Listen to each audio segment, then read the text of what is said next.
Hello, in this video I'm gonna show you how to switch on a flashlight on iPhone 16 Pro.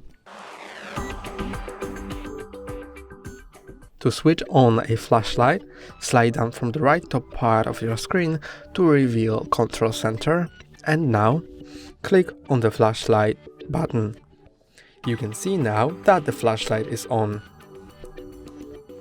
On iPhone 16 Pro, you can click on the dynamic island to adjust the width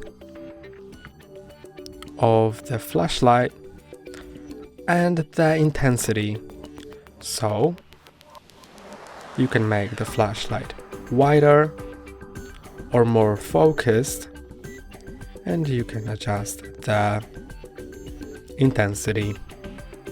To turn off the flashlight, click on the flashlight button again, and now the flashlight is off. That's all for today. Don't forget to like and subscribe. See you next time.